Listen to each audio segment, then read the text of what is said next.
boat, and the boat music was pumping, and they didn't realize they were in the water. What? So I got a little bit from the water. They were okay. They were injured. They were extremely tired fighting the current. But luckily, my guys were right there and heard them. They go back to them. It's like a waving video. Is that like a charter boat or? We never. No, I never. I think it was a private boat or guests. So it's like I'm trending out. Yeah. So let me interrupt you for a second. Who decides whether or not you go in the water or he goes? I get this communication between the officers. So do you get the call as well? Depending on how the call comes in, I don't think we've responded to that call. A lot of times because they have their boats fully staffed, they get there a lot quicker than we do. And they'll keep us coming or they'll cancel us if we're needed. It would depend on the need, right? If it's an immediate right then need, like to go in the water, like my guys. If it's not immediate need, then they usually have divers on board, rescue swimmers, and then they'll. In the county, we're the only dive team right. for rescue. So that's why sometimes we run to Boca, Pompano. One of the calls I'm talking about tonight will be in the boats. Do you have tanks on board? Well, so you can't go in the water. Well, yeah, not in that capacity, but we will go in, anyway. We do have an officer who's on the dive team that. And we had no burglaries, no garbage stolen. Aspect. So it's safe to say you all have a busy month ahead. Yeah, busy weekend this weekend as well. Yeah, and we'll touch that in a second. So Chad, Captain Chad Robertson from Richardson, from Fire Rescue, who can dive in the water. What happened with your one? So we ran 16 calls on the fireboat between Fireboat 49 and 249. Some were fuel spills, calls like that. PD usually gets there before we do, and a lot of times they'll cancel us before we get on scene. 2 calls that we had 2 divers found a set of dive gear with 1500 PSI. The divers marked it and swam into the beach. The Marine team with Air 85 searched the area for 2 hours. And after that, pulled off the search. We had no reports of a missing diver. Air 85, BSO, Coast Guard, and Fort Lauderdale Police were involved in that search. And then March 15th, we Fireboat 49, 249, along with Boca, BSO, and the Coast Guard responded to a missing diver off a commercial dive boat. Seas were 6 to 8 feet with an occasional 10. They did a search for 3.5 hours. They were in 60 feet of water when the diver went missing. After 3.5 hours, they turned it over to the Coast Guard and to BSO. As of 2 days after, they still had not found the diver, but I haven't had an update of that.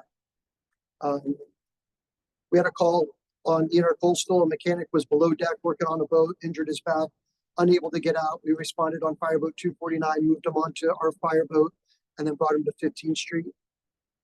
With that being said, we passed out a Marine Advisory Board bulletin, and I'd like to introduce Chief Eric Doles. He is our Marine captain, or Marine chief in charge of the Marine team. He would like to just introduce himself and give a little speech. Thank you, Jim. I appreciate you having me today. My name's Eric Knowles. I am the Marine team coordinator. I've been since 2017. I've been with the city for 25 years. I've been a battalion chief in operations for the last 12. I'm currently battalion 13. I hold the Marine team certification. I've had that for probably 20 years with TRT and hazmat. I've been on the USAR team as well, deployed to Mexico Beach. First and foremost, I'd like to thank everybody here for coming out. I know you guys are here in your own time. It matters a lot to us that you listen and that you care about the waterways and everything that goes on in the city.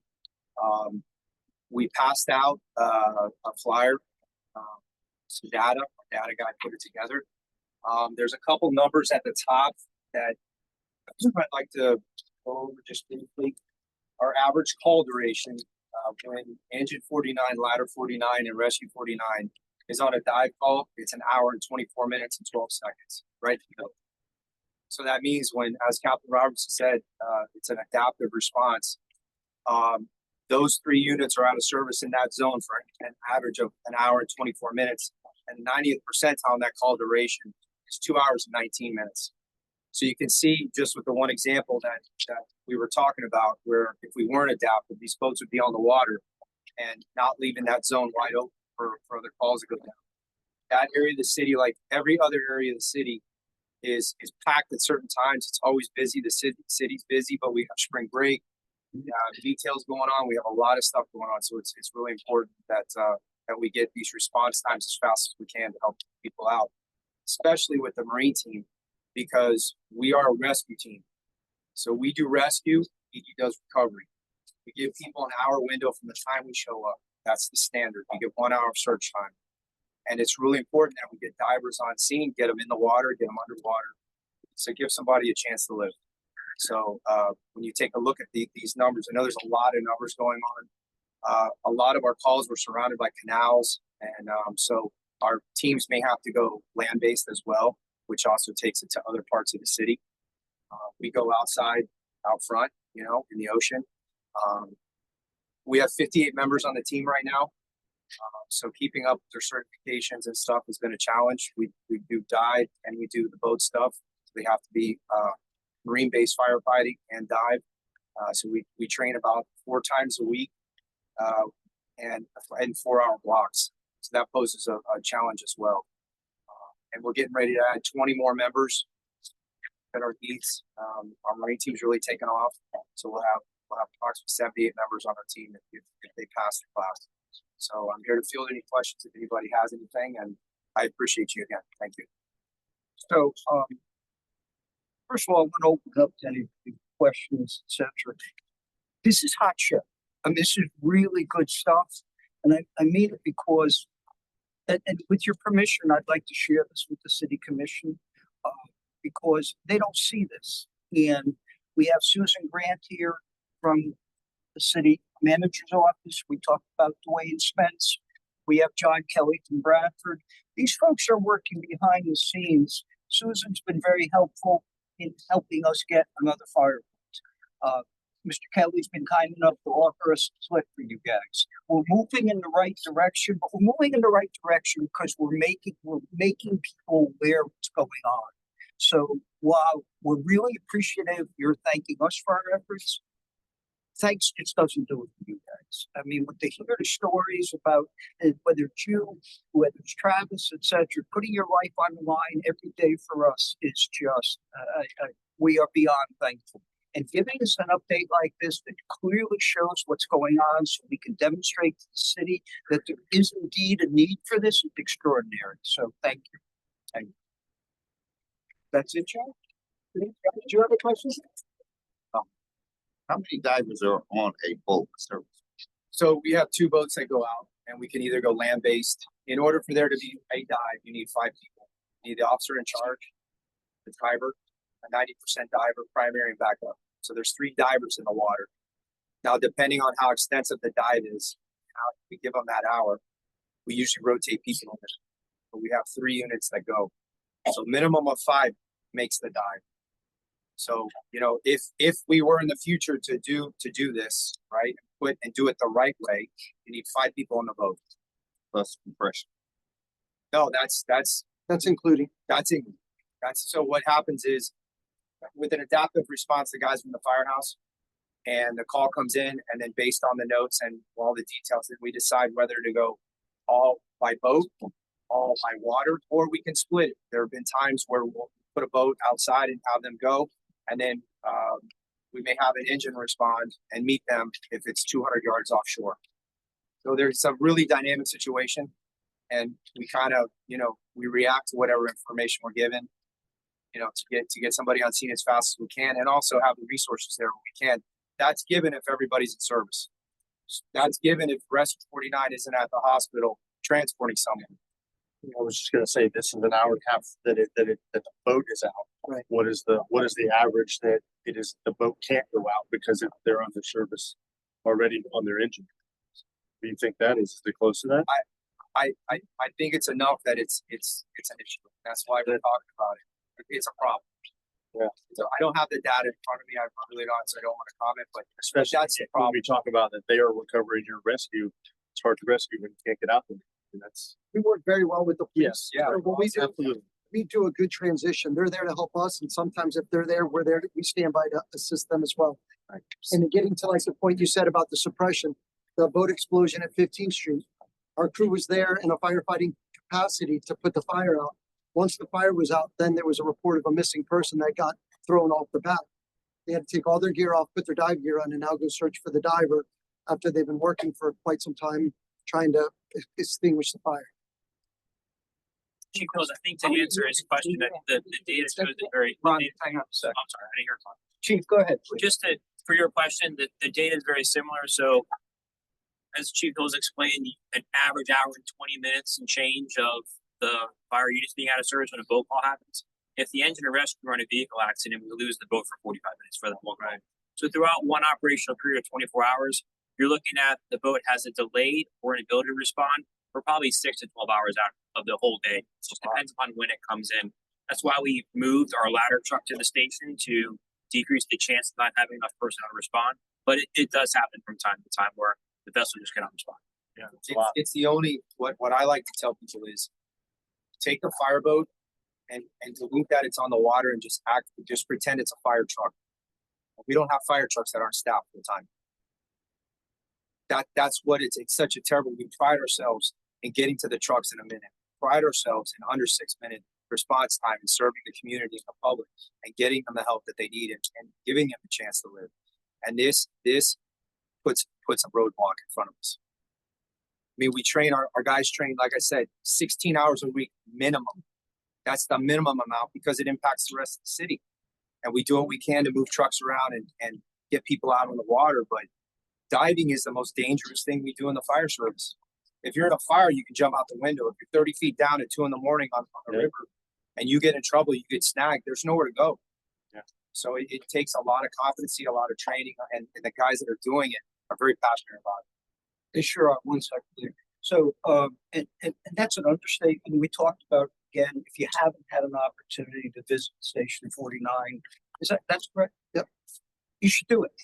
We talked about having a meeting there, but logistically it was going to be difficult to do. But you will have, your eyes will open with what you see.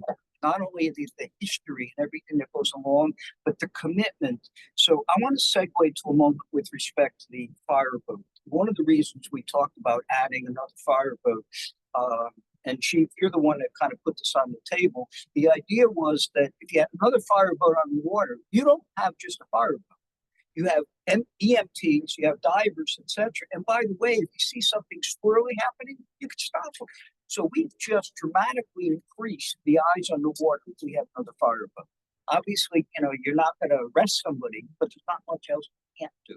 So I think that's a huge plus. One of our board did ask on timing of a fireboat. Is that a fair question, Susan? Do we have any idea? I know you allocate funding sources, but what plus the So, yes, we have, someone from the community has stepped up and offered to donate some funding towards a fireboat. We're trying to cover the gap right now, exploring ways to do that. I think we're getting close. The team went up this past week and identified a boat that will meet the needs of the city in the price range that we need it to be in. So now we'll be getting all those pieces of the puzzle together, presenting them and looking for that funding gap to cover and hopefully be able to move that forward. And then the big fireboat is set for replacement. The 42-footer is set for replacement in 2027. So that will go on schedule. So is it fair to say though that you're not gonna be able to staff that full time since you're not being able to staff those two? That's correct. So So we what- go with a staffing model with 30 weeks. So like this weekend with Tortuga, the boat will be staffed all weekend long. During normal operational hours until 10 o'clock at night. And then there'll be no one on the water after 10 o'clock until the next morning at about 10 o'clock. And the same thing that goes with 4th of July, lobster season, things like that. We provide staffing during those time frames, but don't have staffing out there all the time like PD does. PD has a set schedule, has officers on the water rotating through. And we've looked through some different scenarios to partner up with them or different things that we could possibly do to provide higher levels of service on the water. There's just a lot of funding challenges to get there, and we're not quite at that point yet. I'd strongly recommend you guys are talking to your commissioners. Yeah. Talk That's kind of what I'm Yeah. getting at, is like, what do you need? Like, you know what I mean? Like what results is so that all three boats, at least two, you know what I mean, that are fully funded so that we're not having a gap between fire trucks going out and leaving boats unusable and vice versa. I'm not suggesting that the kind of money is that you have to make up as chump change, but when I look at the things the city commission approves, it's chump change. And you said you have 78, so you have enough people to staff those boats. We have people, and this is something that's not out of the ordinary. City of Miami and Miami-Dade, we have identical boat to them, and they're fully staffed, both city and full-time. And we provide a better service. We're dive rescue where they're just shipboard firefighting. They only go with 4, and we would go with 5 with more certifications and more to offer the public. We need to be more proactive because what's going to happen is there's going to be something really bad that happens and then somebody will wake up. We want to avoid that. It's just what we see. So thank you. Thank you very much. I have an operational question. As a commercial boat operator, spends more than 200 days a year on the inland waterways here in South Florida. When I see a situation, when I see a scene, something similar to like what happened with Lauderdale Marina explosion there, when I'm approaching that scene on a 100-footer, is there an operational channel, VHF channel, that you guys are using that we can monitor so that we know what's going on? Because a lot of times what happens is we approach a scene, we see all the flashing lights, but even if we're monitoring 9 and 13 and 16, we don't really get a lot of information. I would probably refer that to Pete, because when we're going, we monitor 16, we have our dispatch with all the units coming, telling them what else equipment we need. Sometimes the county's patched in with us. So sometimes, I don't know, do you do a lot on like 22 or 21? I mean, if we're like have an ops plan together, we don't normally talk about, because it's some stuff we just can't talk about on the public airways. And I understand that.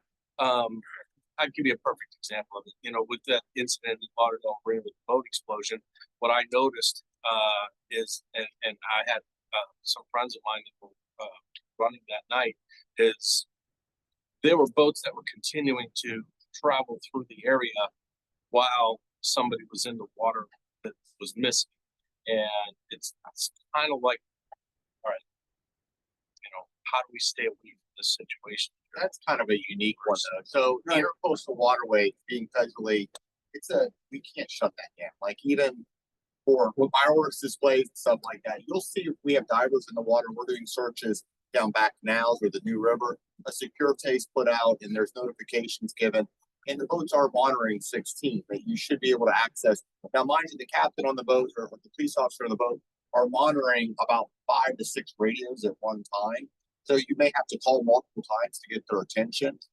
But when it comes to the intercoastal, the Coast Guard is adamant about us if we do shut it down for a very, very small, like 4th of July.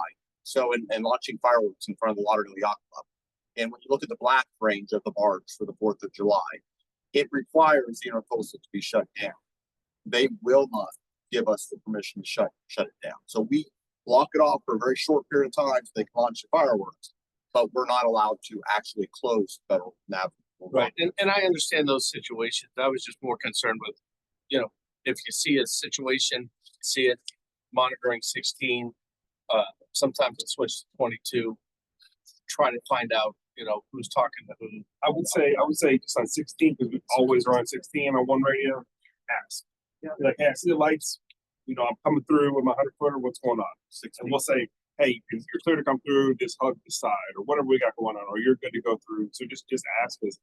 We're so busy, and at one time we had a civilian aide in our unit. That person was responsible for putting things up on the VHF, like routinely, like we're on a scene or we're in a code. They put them on the VHF. We still have that now. The operators, you know, a lot of times can't do the radio and on the phone. But if you want to ask, and if we hear, we'll definitely answer. Thank you. And we really do appreciate your service, especially, you know, Sergeant Mariners, commercial boat operators, and your presence is absolutely not. Thank you. So that brings, are you all set? Can I ask a question into this? Certainly, please. Brett Robotsky. I was on the Marine Advisory Board of Boca for a decade and a half. Was with the Coast Guard as an auxiliary for a long time and followed some of the operations. When does the Coast Guard get called to help you guys? When don't they? So we always we always let them know, but kind of the bureaucracy of the whole thing, they gotta go from Fort Lauderdale, the sector of Miami to get approved to go out. And so a lot of times, Problem happens in the inlet during clear channel operations. They're not the first ones there. No. That's Surprising. We'll go to a call, say off of Sunrise out in the ocean. We'll handle the situation. We get dispatched same time Coast Guard does. As we're coming in, they're just heading out. They've got like a 30-minute check they do on their boats unless they're on the water. And if we cancel them, once they start that check, they have to go to the scene and clear themselves. So and most of the time, to be honest with you, we have. So their inefficiency is coming in. Well, they also have what they call a guard score. Yeah, they have to be in the green. Yeah, so zone. they have to, well, not in the green, but they can be the red. Right. So if they had they ran 3 SARs that night, then They sometimes the crew might not be available right then, and they still will go if it's life or death kind of thing. But if it's to assist on something, then they make that decision as what their guard score is for that time. So do you guys use the county helicopter or the not the Coast Guard helicopter? And they respond very quickly. They're much That's quicker kind of than the part of our, Dolphins. when we have a missing diver, that's one of my check marks, that I get Area 85 up in the air, we do quarter-mile grid searches. And they have a FLIR that they can look down in the water and see heat signatures, and so they're very helpful to come around. So thank you again. The passion that we all sense from fire rescue, PD, et cetera, is obvious. And I just thank you all. Thank you. So that brings us to Ed Eason, Code Compliance Officer. Ed, you've got some slides for us? Tim? do. Thank you for joining us. You want-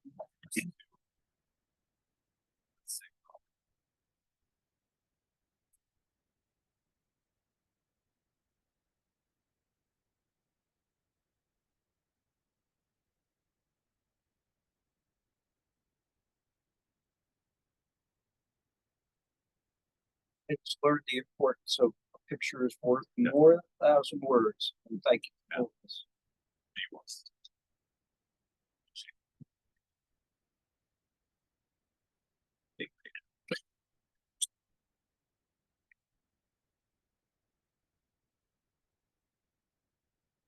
We're looking at now, I actually went out to the property, 1000 Davie Boulevard, Southwest 12th Street, sited on March 24th of this year for the dock being in disrepair. The property was issued a compliance date of 4/25. I actually met with the owner. We can go to the second one too. There you go. And those condos right there on Dave Boulevard, each dock is actually deeded to a unit there. And I met with the owner of that dock, and he's looking to make repairs immediately. I met with him, we walked it, made sure any loose wood was removed, so it wouldn't float into the waterway. But he's looking to repair it. And you see the piling here, fell, which will have piling fell, and then he's looking to repair all the wood on it, redo the whole top. But he has a compliance date of April 25th right now. We will be going back out, doing another reinspection. That one I was able to do from land. Of course, they need the boat. But yeah. It just fell overnight in one day. So what brought you to that scene? One of the other neighbors, these are condos, and one of the other neighbors called. They came out in the morning walking their dog, and they saw it down, and they called. And the owner told me it must have happened within the last probably 24 to 48 hours of me going out there. So he's been cited, but not fined yet. Right. The fine comes later, like in terms of a lien. If he does not comply, it goes to a magistrate and then we put a lien on the property. But he told me he's very adamant. He's looking to get it all repaired. But yeah. Thank you. How was the rest of your month? Excuse me? How was the rest of your month? Anything else eventful? Okay, I have one more too. Oh, please, go ahead. Okay. Yeah, right. Oh, it's been eventful. 1324 Mango Isle. We cited that property back in April of 2024 for the dock being in disrepair, and they have the windows all shuttered up. The property has been to a magistrate hearing. We continue to monitor it. Right now, it's accruing a daily fine of $100 per day per violation. Right now, they're about $38,000 a lead and accruing every day. We continue to monitor it. We don't know if it's actually vacant. We believe it might be vacant, but we continue to monitor it. That both of them? There's two, maybe one. Okay, good. Okay, good. Yeah. You can tell pretty bad condition. And we were out actually today on the water, and we're helping the building department because a couple properties were doing major work behind their property along the water, and the property owner would not grant them access to the back. So they called, we went out there, we went behind the property and took photos from the water, caught them doing the work and sent the photos over to the building department for their case so they can continue it. So there was some of us may have caught some of the conversations. I know it was our neighbors, etc. Where folks were talking about blowing landscaping clippings into the water. And the general consensus is it is fine to do so. It's nature to nature. Could you explain why that is the case, please? Wait, it's not? Why it's not the case? Oh, well, that one's still in discussion. We're discussing that with our management team to find out, how much, is a violation, if any. But we're still trying to clarify that because it is vegetation. So there's, it's kind of like a gray area right now. But we are trying to get that clarification on it. If you'd keep us abreast of that, be helpful. Does everybody know how to get in touch with that? Because again, he's running codes. If you got an issue, you know how to get in touch with Travis and fire. But he's the guy that would go investigate this, so we can send around Ed's contact information, please. I just wanted to bring something up. Earlier this month, I was working behind a house on a boat, and there's multiple boats at the property, right? And there was other people working on another boat, also at the property, not the same one I was working on. Code compliance was on the boat that day and came by and saw them working on the boat and basically told them to stop, but they didn't cite them, didn't issue a violation, and handed them some pamphlet. I don't have the pamphlet handy, but it just basically listed the ordinance. It said like, hey, you're not allowed to do this. This is just a carpenter doing some deck headliners, right? So nothing like grinding, sanding, the things that we've seen pictures of and are like, hey, we shouldn't be doing this on the river, right? So he shut him down. The owner of the property then called code enforcement. I called Ed that same day because this was like a few days after our meeting last month. And I was like, hey, so what's the scoop here? He's just like, oh, there's no violation or anything. So, and he wasn't the one on the boat. The property owner then calls the code enforcement office. I guess it wasn't Ed. And he said it was, I don't know who it was. She maybe, I looked it up, Katrina maybe is the head of the, and she told him, you're not allowed to do any work at all behind, like when it's, moored at your own house. But that seems a little counterintuitive to me. So I was just curious, like, are we drawing like a fine line here where we're saying you're not allowed to do anything, work on your boat at all behind the house? Or are we trying to just have some discretion in terms of like things that are going to pollute the waterways? It comes down to discretion most of the time for minor work like that, where there's no danger to the water. And the length of time too. Hey, you know what? Sorry, I'll be done by 5 p.m. I'm repairing, a light or whatever. We'll educate them. Like we gave them a pamphlet. Yeah. Educate them. And may even monitor the property. I know I do a lot of monitoring. Like if I educate you, you know what? I'm coming back to check the property to make sure you're not doing it. Yeah. But we do try to educate people too. But is this something where like I said, they're not doing anything that's going to sanding, painting. Is this something that we should be going around telling people, hey, you have to like all basically pack up and all the contractors have to leave. What about like both people that do detailing and they go behind people's houses? Code enforcement's not gonna shut them down, right? Seems like a lot of work to have people do job stuff. What about- There's a gray area there. What about bottom stuff, like the bottom removal, when the guys are divers that come and do that, does that fall under the work? That's an interesting Cause question. that's done everywhere, and that's done, And the in ordinance arenas. says like you're not allowed to use any tools, which obviously is like a little bit absurd. Kind of like, If it was enforced that strictly like that. So that job was shut down. They told all the contractors they had to leave, and then the property owner was nervous about it, and then so he ended up moving his boat to a marina and not even having the job finished behind his house. So he's out a bunch of money because he has to bring it up to a marina instead of his own house when he wasn't really doing anything, like I said, no painting or anything like that. So that's just where it seems to me like maybe we're going a little bit overboard here, possibly. I don't know for sure, but I don't know how the rest of the people feel, but I always thought it was environmental issues. I always thought it was your Right, responsibility, like- you're responsible for your own actions, so. well, that's why I even You're brought doing- it up, and I was like, you're they're doing not something painting that's or built, anything. it's on you. He was like, yeah, so, but he's like, there's no actual violation, so maybe that's what it, he just got a little bit too nervous, he should have been like, hey, we should be fine, or just explain it.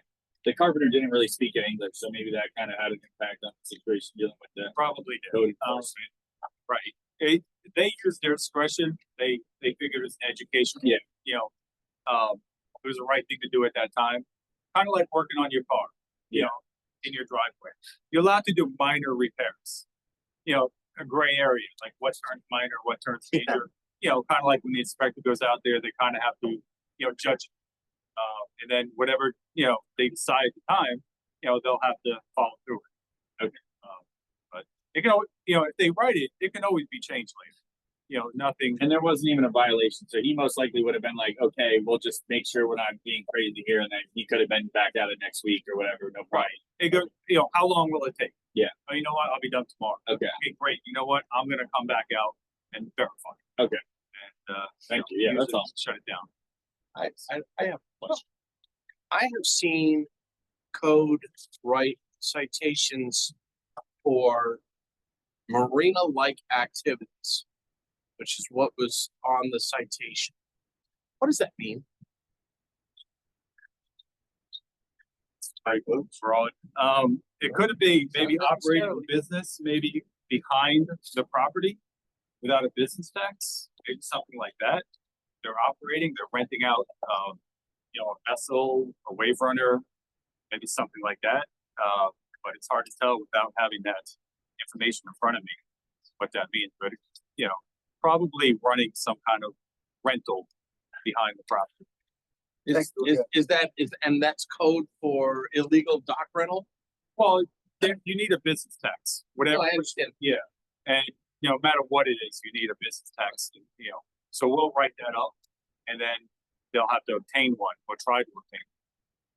Sometimes they can, depending on the zoning. Sometimes they can't. So thank you again, Ed. Are you all set? I'm all good. Phenomenal presentation, everybody. So thank you. Yeah, I mean, really great job, everybody. No. Oh, no, we have other things to discuss. So we do have, I mentioned that item 6 has been deferred. And again, City Attorney Dwayne Spence was here to discuss that, but we will be discussing the discussion of City Code 8-35 in a second. I just want to bring up a couple items.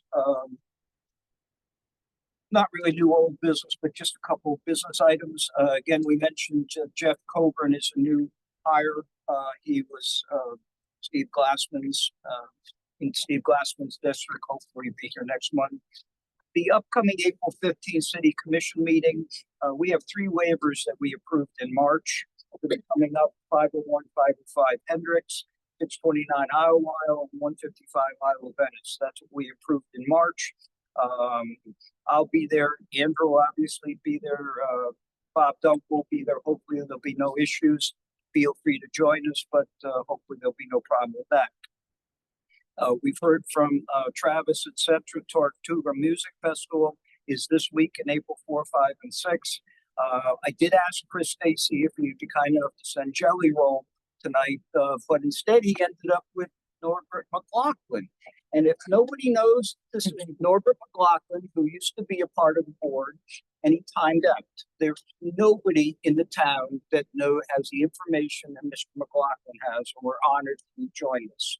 So thank you, Norbert. I'm not going to put you in a corner and ask you to speak, but this is a man that knows truly where the skeletons with respect to marine construction are buried. It's been a wealth of knowledge. So despite the fact he's not on the board, he's here and he continues to keep us abreast what's going on. So Norbert, thank you again for joining us. The next MAP meeting is May 1st. It looks like we're going to be very busy with waivers, so we are not going to have an industry expert, but instead we're going to have something much more exciting. We will have the new city manager, Raquel Williams, is joining us with her team, which still includes Susan Grant, Anthony Fajardo, Chris Cooper, Laura Reese, and Ben Rogers. So if nothing changes, we will have them here, and we are so pleased to have you all. So thank you for coming in advance, and we're going to get a lot done with this group. It's the same people we've worked with, and they're extremely meaningful to us. So that's going to be a great meeting. We have also the air show is May 3rd and 4th. Fleet Week is Fleet Week for Lauderdale is April 22nd to April 30. Numerous events going on throughout the county, etc. If free public tours visiting Navy and Coast Guard ships, if you haven't been to this and you have kids or grandkids, etc., it's just truly extraordinary. We also have Captain Frank Florio of the Coast Guard is relieving Captain Chris Cedarholm. Captain Florio will oversee our sector. He's a great guy. He's been here before. He'll probably join us shortly. An ex-New Yorker, no nonsense, get stuff done. I also want to put a big shout out to the IT group who put together the GIS team who put together the slides that Bob Franks will be showing shortly. Extraordinary effort. We thank them all for that. So with that, we have one item to discuss. Chris, are you joining us on this? Are you gonna? Okay. So this is Chris Cooper.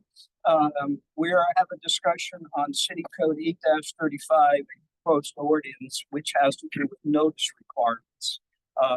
This came up recently, and let Chris explain what's going on, why it's important. Thanks for having me here tonight. Thank you for taking it.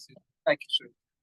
So this is an ordinance that was asked for by the city commission. There was a dock waiver that came before several months ago, and there were some questions about how early on and when in the process notice was provided to neighboring property owners. So this ordinance provides some requirements, some timelines for certain activities prior to the Marine Advisory Board to provide notice to the neighbors that there's a waiver coming before you for consideration. So what it initially does is it creates the requirements for mail notices and agenda postings. So it talks about requiring mail notices to owners within 300 feet of the waiver request, that there's adequate notice provided to that group. It also provides for agenda publication and agenda posting. And all of those things have to be done within 10 days prior to the date of the public hearing. So again, it's mostly about providing standards and certainty to what neighbors should expect when those waivers come before the board in terms of who gets notice, when that notice is published to both adjacent neighbors within 300 feet of the general public. And it all falls within at least 10 days prior to that date. It's a pretty simple amendment, but it also provides, again, certainty to those involved, those affected by these waivers of meetings and those decision-making opportunities for those waiver requests. So with respect to the board's edification on this has nothing to do specifically with the Marine Advisory Board. This has to do with the law. Notice. Correct. And this is for your awareness, for any comments you may have, based on those comments or lack thereof, take this to the adoption. So I know full well that Andrew works really hard on this. Obviously, there's a couple issues. One, if you went into his office today, there's 500 envelopes sitting on his desk with just stuff. So it's safe to say he takes it very seriously. The problem is obviously this somebody. And one of the issues that we have, Chris, obviously, is that you're often changes right at the very end. How do we deal with something like that if there's something that all of a sudden somebody rushes to bring something to the board and it has not been noticed in 10 days, we not entertain it. Right, it wouldn't be able to come before the board. So these are required notices. Again, it's to provide certainty to you as a board, the commission, and the neighbors that everybody who needs to have notice who's affected by your decisions has adequately received that notice within a period of time that's in advance enough that they can actually understand, digest, and consider the request that's going to come before you. It certainly seems like a perfectly reasonable request. Any issues? Andrew? No, just the US mail. Yeah. That's the issue. Yeah. At what point do you allow emails? So we don't, I don't, Never will. it's not standard, so it's easier to know. But for right now, that's not proper notice. Yeah. They'll catch up with the times eventually, but they haven't yet, so it's still paper mail first class. Well, there's no way to do that at this point with GIS. It only gives me mailing addresses, so there's no way to do that. So it seems like a reasonable request. Anybody have questions, issues they want to pose? Public hearing, this meeting or the? It's before this meeting, so we already published our notices for the meeting within certain parameters and deadlines for the commission. Are there physical signs of book, Chris, as well, in addition to mail? Like, do we put, like, when there's a change on a piece of property, usually you see a sign at the front? So this does not contemplate a sign requirement. You can contemplate sign.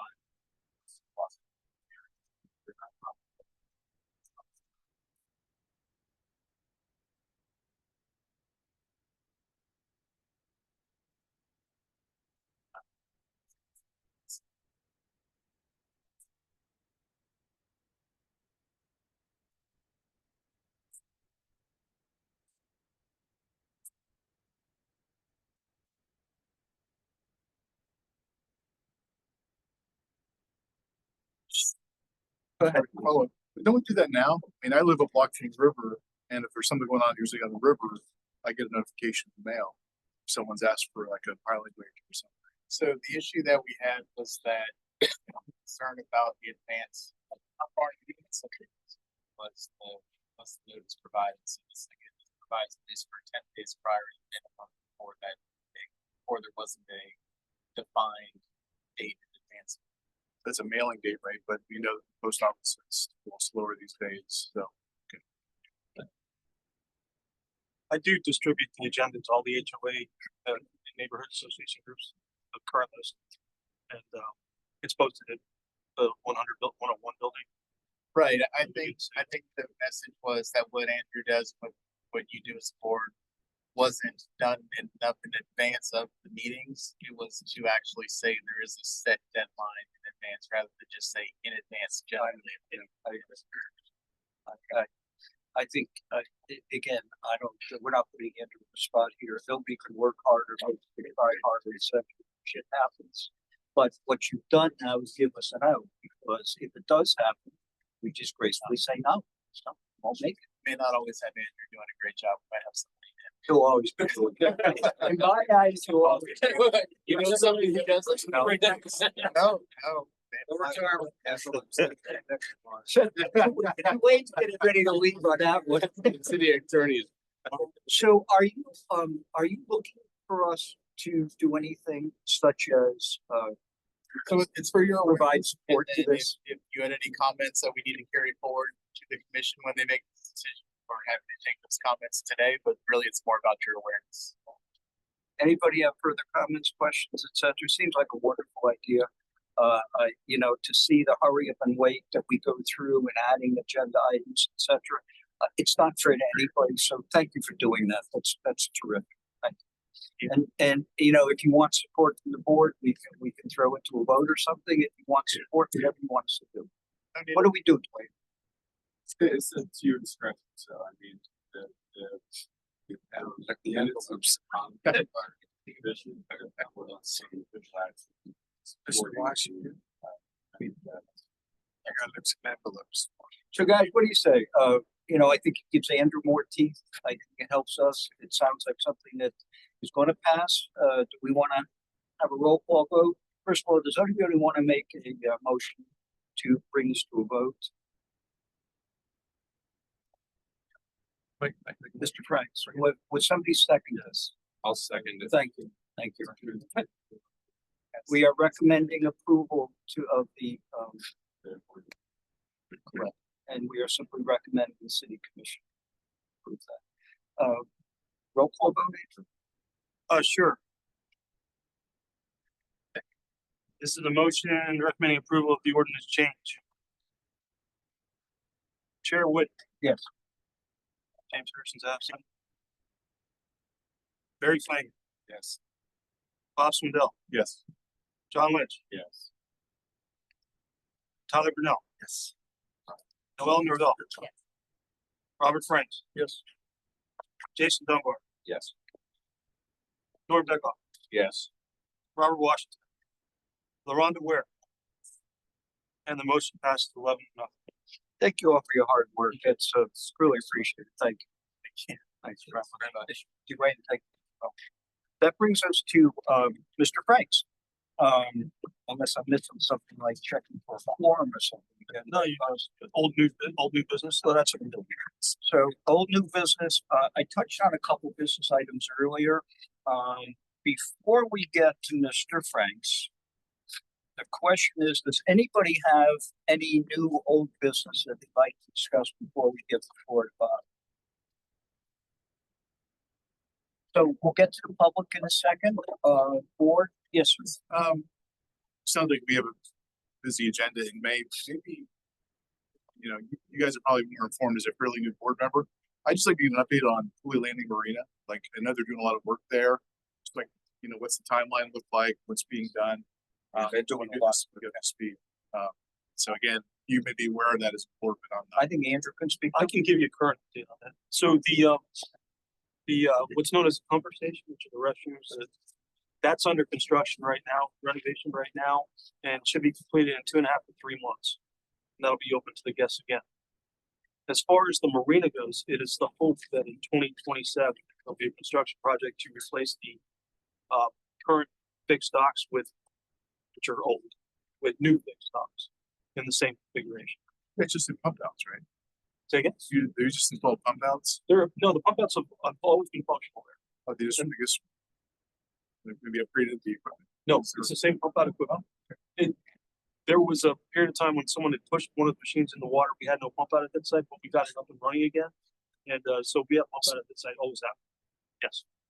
So let's see, I can't tell you more than that. I know that the anticipated cost of the project has exceeded what we were hoping for. So that's the issue right now. So they're tweaking the layout to hopefully accommodate the budget. Thank you. So anybody else?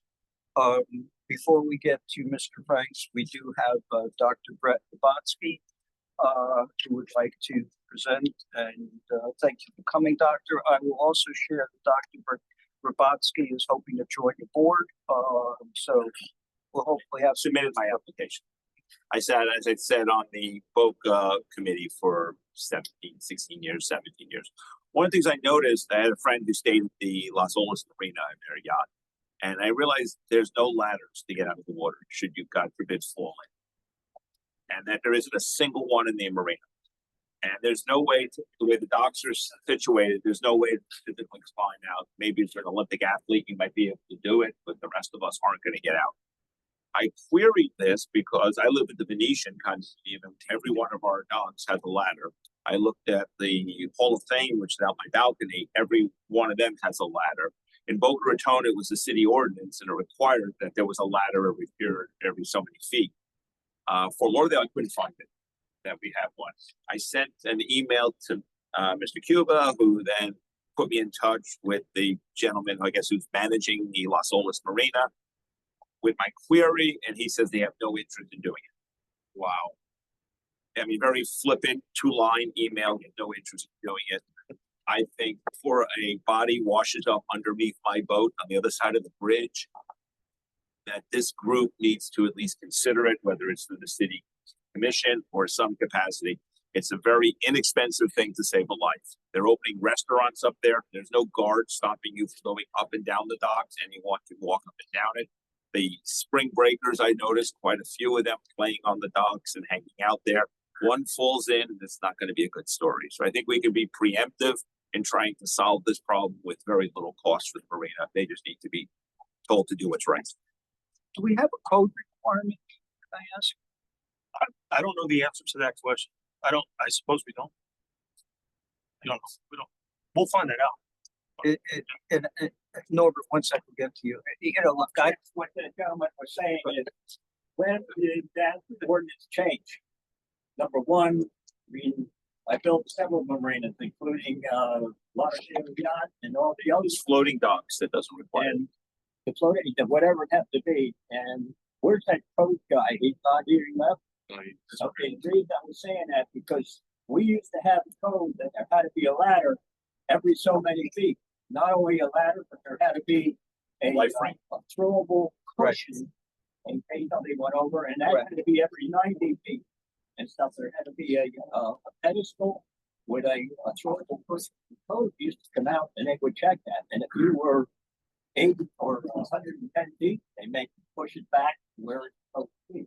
Whatever happened to the ordinance where there was the ladder was required on your permit? I don't know. I thought that was for fixed docks. I'll find that out. I'll Yeah. get that I information. thought that was for fixed docks. So guys, like, so the answer is none of us know. We'll get the answer. Fred, this is it. Look, we talked about it earlier. God forbid, whether it's a college student or your grandson falls in love with the current over there, you're not going to get, if you don't have a throw cushion, you're not going to get anybody out of the water. So, thank you for bringing it to our attention. Andrew will do some digging. We got a couple guys from the town here I know are taking notes as well. So we're going to check into it because it goes back to the discussion we had before about being proactive versus reactive. And so thank you again for that. Anybody else before we get to Mr. Franks? Bob, you got the floor. And so Bob had, as you may have recalled before, Bob had been working on New River, and we had asked the town again to help us with GIS study, which they have done. Bob can explain where we are. We're not getting in the weeds. The ultimate plan here is at some point we're going to go in front of the city commission and some thoughts on what we're hoping to accomplish here. And this information will go a long way to that. So you got the floor, Bob. Well, just briefly, 2 years ago, we were looking at waivers on the river. What is, should boats be parallel, perpendicular? How far do they stick out? What are the limits? What are the definitions? And the thing is, we had more questions than we had answers. So a year ago, the city paid $7,000 for a bathymetric chart to be done on the river to define where the channel is and where the depths. So we got more information. We've also got more information about the code, property lines, what you can do here and what you can do there, how far you go to stick out the river. Well, part of it is how do you actually put that on the river and see it and get an idea of, well, what are we really looking at? What we've got right there is in the center, vertically is the tunnel highway. And let's see, here's you stretch the screen. You want us to zoom in any particular? Yeah, come over a little bit more. Yeah, let's zoom in to come back this way. All right, yeah, actually, this is good right here. All right, what's interesting here is these are all the GIS. These are what's called layers. You can click on these and click off of them. But right now, these are all clicked on here, so you can see what all these lines are. Now, if you look at the white lines, those are the parcel lines. All right, what the GIS guy did. We'll talk about that. The GIS guy did. Sorry. Well, everything that's on the water, we're going to make that yellow. That yellow line is the property line. So this is the property line right here. All right. Now, also in the geological, the bathymetric survey we did, that's overlaid on here with it's the blue line here. Yeah.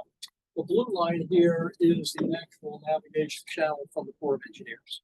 So if you want to know where the channel is, there it is right here. And typically that blue line, the channel, represents a 100-foot wide channel and wider in other areas that are really windy. In Little Florida and some other places, that channel is going to be bigger. But for the most part, that channel is defined by this blue line right here. Now, we're looking out here again, it's property line here. The the property line. If you go out to the purple line here, this is your 25 foot from the property line right here. So I think by the code, you can build a dock without a waiver out to 25 feet. So that's what that blue is gonna. I'd say when I tap on this thing, things happen here. But basically, where that looks like the purple line is, that's as far as you can go out with the dock in relation to that yellow line. Now, the other part of the code was if you have a dock in a boat, you go out 30% of the river. That's what this red line represents. And that red line, 30% of the river based on the property line. So you can see, I'm sorry, I keep tapping this thing and it keeps moving around here. But basically there again, there's the red line right here. It represents 30% from that base of the property. So this gives us an idea of at least some of the parameters or where certain things are located. How far can somebody afford to code right now? Well, they can have a dock and a boat that goes out here, based on that property line. Now, this is one of the areas that's really tight in the river here, where you've got, let's see, we've got this one over here. We got the tunnel. Actually, tunnels to the east. This Performing Arts Center. Yeah, yes, that's Andrews Bridge. Yeah, let's see if we get over to where the tunnel is, but that's one area that's one of the areas of concern. Yeah, let's keep bringing it over here. Yeah, it's right there. Yeah, keep going there a little bit more. Yeah, all right. This area right here is really an area of concern. Yellow line again, property lines. The red here is 30% out of the river. We've got the purple here, which is 25 feet from the property line. Now, this is one of the areas that's really skinny and one of the tightest parts. Now, none of these boats are sticking out 30% based on the property line, and the docks are all within the coast. But if you had a boat 30% over here, 30% over here, you can see how narrow that is. At some point, what we need to do is, all right, well, what is that actual width? How wide of space is that for a vessel to be able to navigate? That's something needs to be defined. But this is one of the parts of the river that is really tough, especially when you have all these boats lined up over here. Because you're coming over here, you can't see what's coming. You're putting out some of your security calls. This is one of the tight parts of the river right here. There's some areas here back between 3rd Avenue and Andrews Avenue where you can see where the property lines are and all that, and you can see how far the boats stick out. But there are areas like that this will give you a little bit better perspective. Now, one thing to show you right here, this property line lines up pretty good here with near the seawall just inside of it. Now, if you move over here a little bit, all right, this is where it gets interesting here. The south side of the river, and this has got some sort of green thing. This is the yellow line. This lines up pretty good on the south side of the river with the seawall. But look over here. The property line is what, 20 feet inside? So, it looks like these boats here are more than 30% out of the water based on the property line. That's the property line of the business, not the city. Well, That's the city. yeah, right. Yes, those are city docks, right? So historically, when the property line was landward of the wet face, we looked at the wet face as being the starting point for a 30% measurement. But indeed, I understand what you're saying as far as location. Well, that's why you have to take this with a grain of salt. But do you do that on the other side as well? Yeah. Now, when the property line is waterward, as it is in some areas, we do require a waiver. If, for example, if the property line was waterward, we would still require a waiver for a property to go out beyond 25 feet from the wet face as well. So like on this situation, the south side is not. It's pretty much right on the seawall, but the north side is. Would we look at wet face on this side, because it's kind of ridiculous to be in like under the parking garage of some place, and then not the wet space on this side? So these are things we're going to articulate as a result of this process. Yeah. Okay. Well, that's like I say, that's one of the things to look at. And just the main point about this is now we have something graphical to at least give us some more of a basis to come up with some better things to dial in on. And so that's what this is. And through the GIS people did a really good job with this. I know being a former city employee, everything you guys do, you have more than full plate. So much appreciated you guys taking care of it. Are there a lot of areas that are similar to that are private property, not the city, like that on both side there? Yeah, go just west of Cooley's Landing. One quick question on this. Sure. Oh, go ahead. Kind of what I'm getting at too is like, if the south side is using the property line for their 30%, they are more than likely going to the wet face of the north side because they don't know that the property line is 20 feet in, really. You know what I'm saying? So if you change that, then it changes the south side as well. Right? So that's So it makes it bigger. That's an argument for Yeah. wet face to be used in certain areas. Certain areas, right? And that's something we're going to contemplate. Number two, I think it would be a good idea. One, we've asked for this a number of times. Let's get this email to us so we can all look at it in detail. Oh, for sure. And number two, would this not be like something we want to send out to every lawyer that does waivers so they can look at it and go, "Hey, buddy, look at this. This is probably an area that they're not going to approve." You know, That's number two. No, that's a no. We're not sending that out. I will send it to the board. I wanted you all. I mean, like, does that not make sense though for a lawyer to see this to say this is not an area that they would probably give a waiver on? No, this is an area we could. It's the draft map for our discussion. It's not an official. It's not official document. So we're looking at it now. I was reluctant to send it to you all in advance of the meeting. I received it yesterday, but I'll send it to you all for official. So, by the way, so the reason initially that City Attorney Spence is here is because we requested that he join Bob Dunkel in discussing the measuring the width of the waterway, et cetera. So we thank Wayne for joining us, but Bob was unable to make it. But the fact is, there's a lot has to go into this, and there's a lot they've been discussing. So I'm hoping you'll see. This is great because it gives us an actual baseline to show why are we would support or not support, rather than like, I don't know, we kind of feel like it should.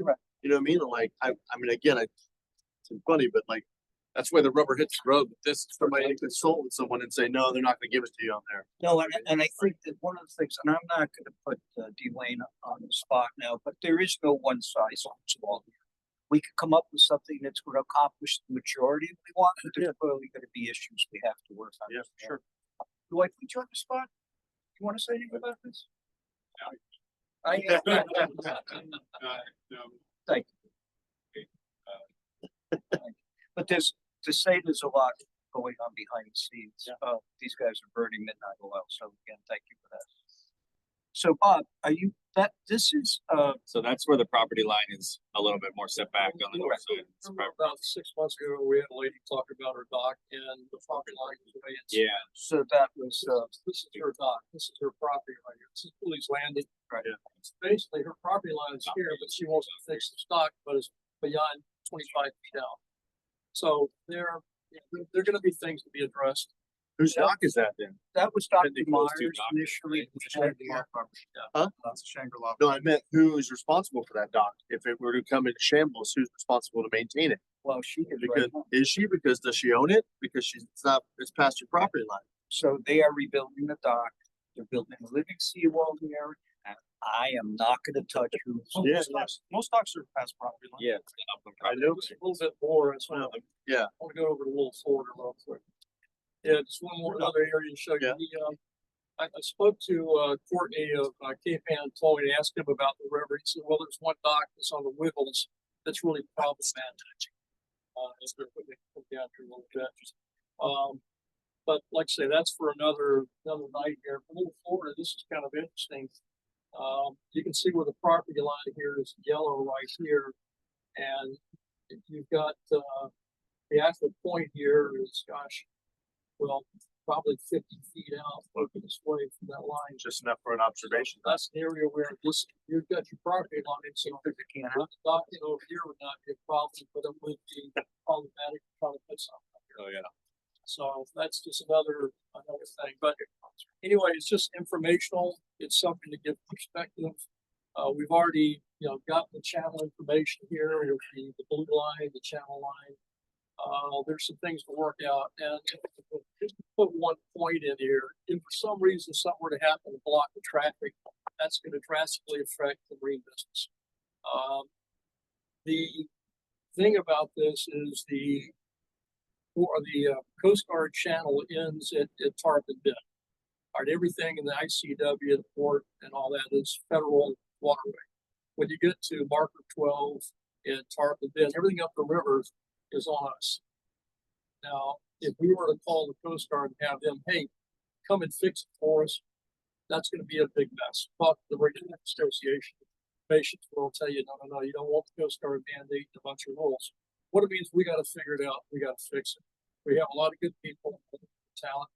Where are the areas that we need to take a look at? What areas are fine? And then come up with some sort of solutions. It's going to be iterative. It's going to be people have to get involved. We have to, let's find the objections. Let's find the issues and let's just work through it.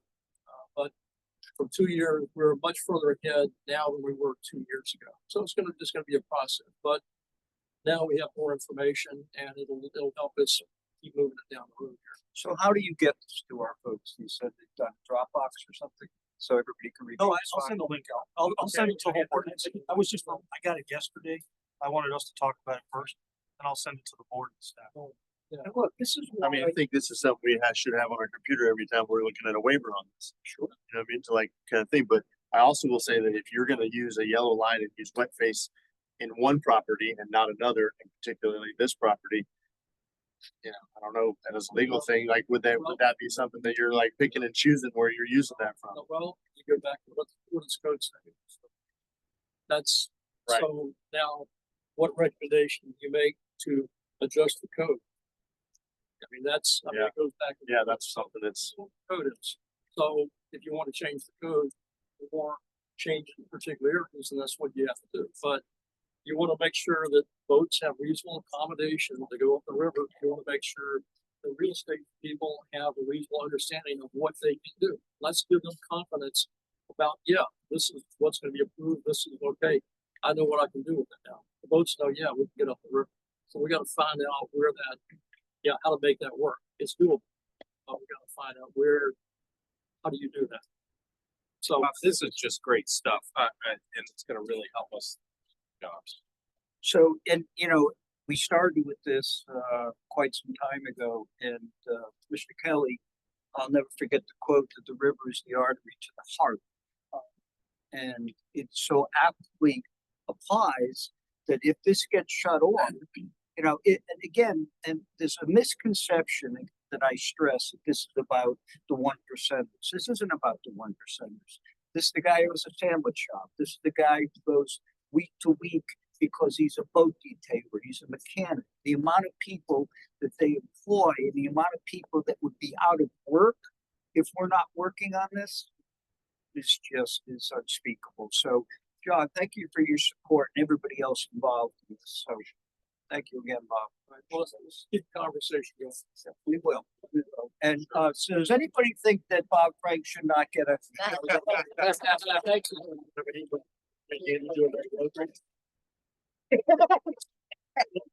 So I think we're almost done, but we do have a couple guest visitors.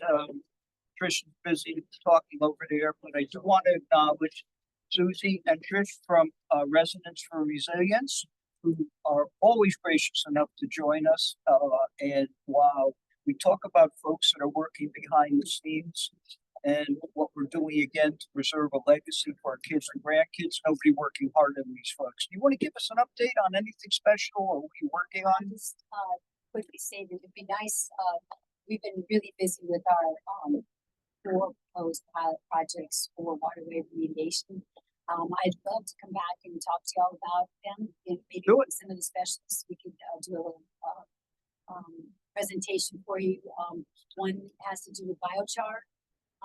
Again, biochar is sort of like your carbon filter in your refrigerator. But now we're going to be, we have a proposed pilot project to test them in saltwater conditions in socks.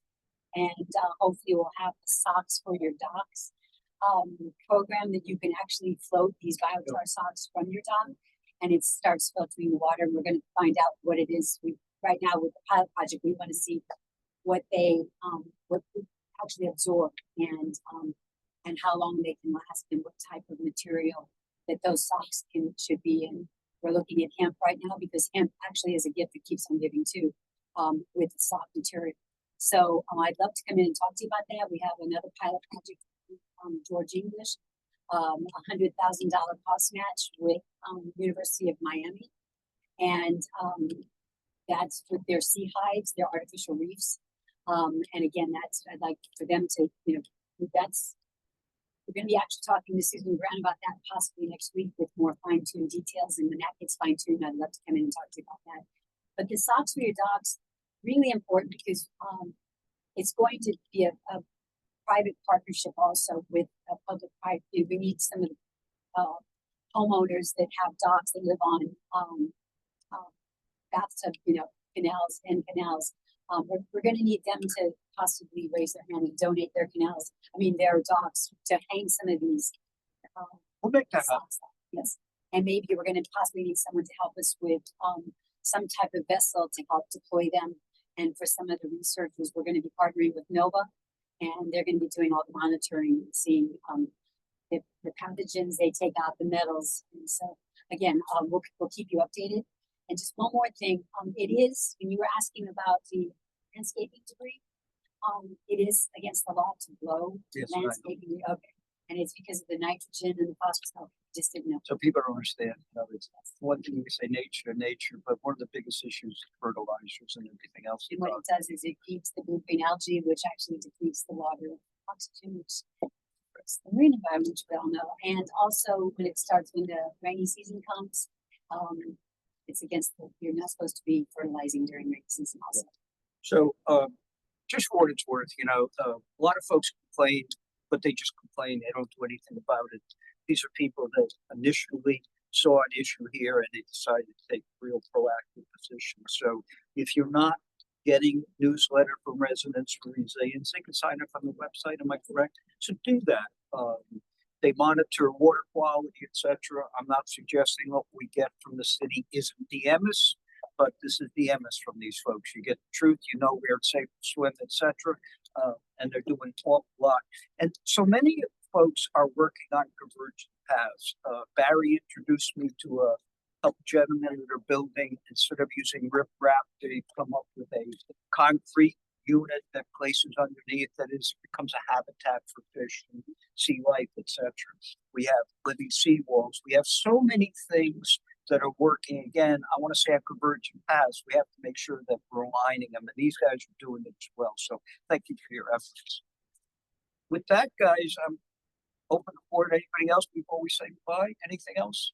Old, new business, anything at all? Elaine, thank you for joining us. It means a great deal. Chris, thank you for coming. Mr. Kelly, etc. For everybody. Norbert, a pleasure to see you. Ed, phenomenal presentation. With that, I would like a motion to adjourn. Anybody else? Second from everybody. All in favor, say aye. Thank you. Have a nice weekend.